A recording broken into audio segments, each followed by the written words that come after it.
Hello, and thank you for tuning in to Climate Action Live 2022.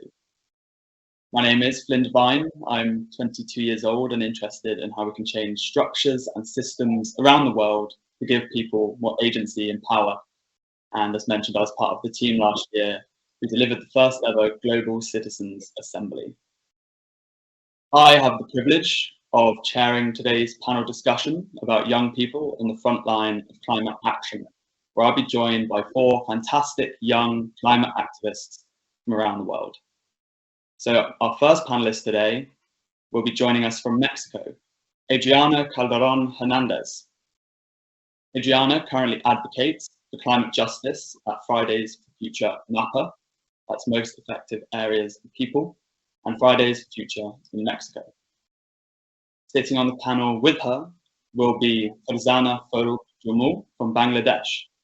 Farzana is also a member of Fridays for the Future, a member of the Feminist Action Coalition for Climate Justice with UN Women, and the co-founder of Tech Pencil, an organisation set up to educate underprivileged children in her community.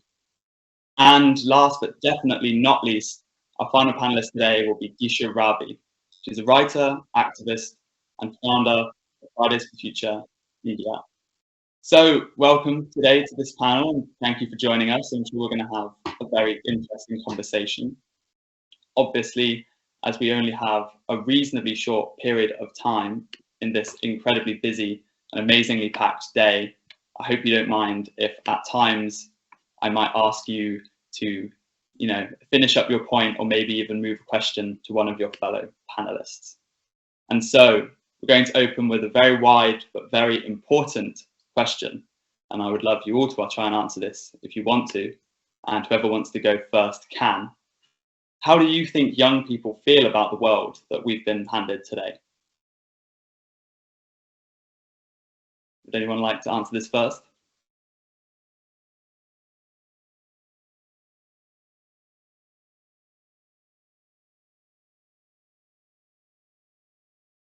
I can go.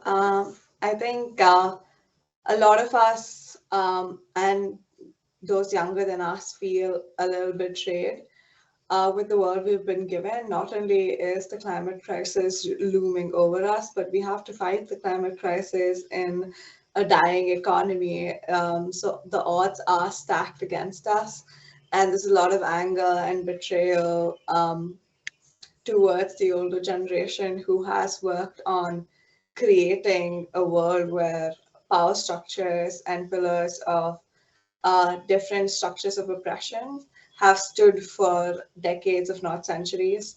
So I do feel a little anger towards the older generation. Thank you, Disha. Thank you for that very honest and quite powerful answer.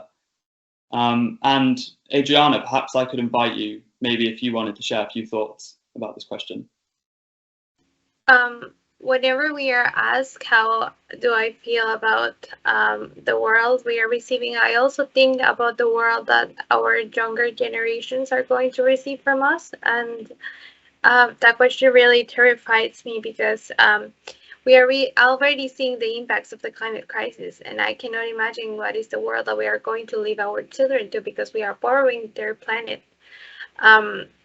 So yes, I, as Disha, feel really angry, but I also started to feel hopeful with all of the.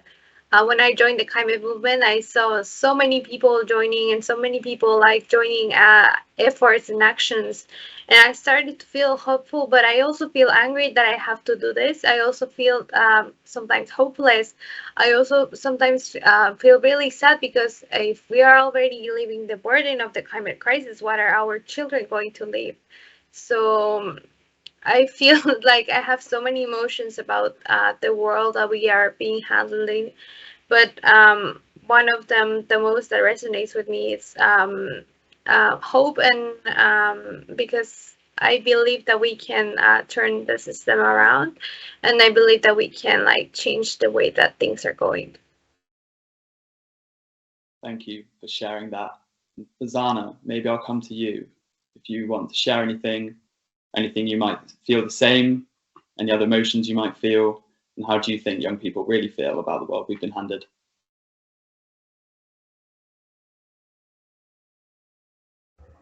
I'm sorry, can you repeat the question again? Of course. I was wondering if you had any thoughts on how you think young people feel about the world that we have today.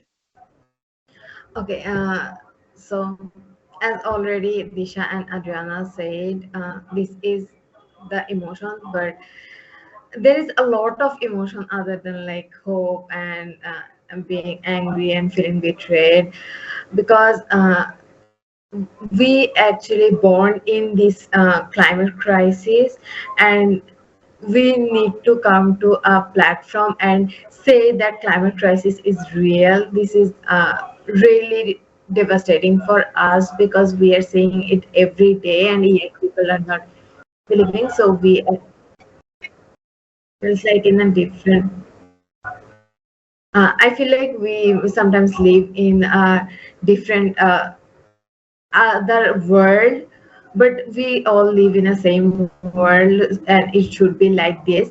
And that's why it feels very like hopeless.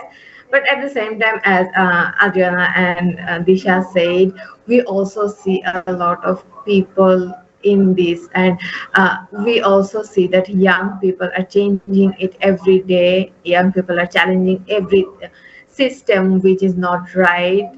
For example, capitalism, imperialism, and that's give me hope that young people who will be the leader of the future will lead the world to a better place. Amazing. Thank you, Farzana. And I might come back to you to follow up on that in a later question. But I'd also just like to take a moment to introduce our final panelist, who has now joined this session, Evelyn Acham. Evelyn will be calling in from Uganda. She is the coordinator and secretary of the Rise Up movement. She is also an Arctic Angel with Global Choices and is also a member of Fridays for Future. So thank you, Evelyn, for joining. And I suppose, if you don't mind, I might put you on the spot and ask you the question that I've just asked your fellow panelists. How do you think young people feel about the world that we have essentially been handed to us? We feel very scared about the present and the future because the climate crisis is getting worse every day, because we are waking up to disasters every day. We wake up and seeing the news, people dying, people's homes being washed away, and yet our leaders continue to make decisions that are destroying our planet. So our present is so scary, and the future is scary as well, especially for the people, especially for people from most vulnerable communities. And these are communities like mine, communities that are already suffering the worst impacts of the climate crisis. And the climate crisis is getting worse and worse every day. It was already an intersectional problem, but it's becoming more and more intersectional. Every day we get to realize that climate change is a social justice issue, it's a racial justice issue, it's an environmental justice issue, it's an education issue. And how we relate this is seeing how it's affecting different people differently. And when the disaster happens, why we call it an education issue is because when a disaster happens, schools are being washed away and children have to drop out of school. When we call it a gender equality issue, it affects a certain group of gender differently, like the women from Africa, where I come from, have to walk longer distances to get water and food to feed their families. And yet the discussions in decision-making rooms and conferences are not favoring us, or they are not helping us at all. They keep making pledges and promises, and yet people are dying, and yet people are suffering. So as the young people, we are in a world where we are demanding for justice. We are demanding to have a just and clean environment from the leaders. An incredible answer, especially since I absolutely put you on the spot there, but thank you. And so the next question that I was hoping some or all of you might answer, and Farzana, maybe we'll start with you because you started to touch on this in your answer to the last question. young people have undoubtedly been a huge source of inspiration around climate action and, as you said, a big driving force. Do you think the movement in support of climate action is growing fast enough to tackle these problems? The movement Fridays for Future started in 2018, but that's not the movement actually where climate movement started. Climate movement have started years ago in Global South. We just didn't saw it, and actually from we who are from Global South have been inspired from those movement, and it actually started from very baby steps to now where it is as a global level. And now that we are seeing, like with Fridays for Future, there is 120 countries who are directly working and striking and asking, and then there are some other countries who may not strike but also push their government. So the movement is already growing, and it is growing very well. And there is not just climate movement, but we are also integrating all the movement, and we are trying to be with the movement who also facing the same problem, but amplified by the climate problems. As Evelyn already touched, we work with feminist movement, we work with indigenous movement, and sometimes we go to them to integrate with them. Sometimes they come to us so that we can integrate. And when all movement are working together, I think we are really growing bigger day by day, and you can actually see the effect, because till now there was not so much youth representation in any policy or anything, but currently you can see it.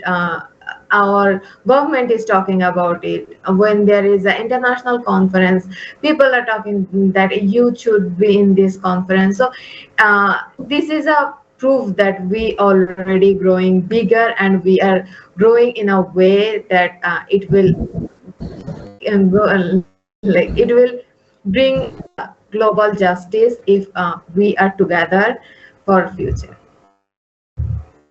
Amazing. Thank you.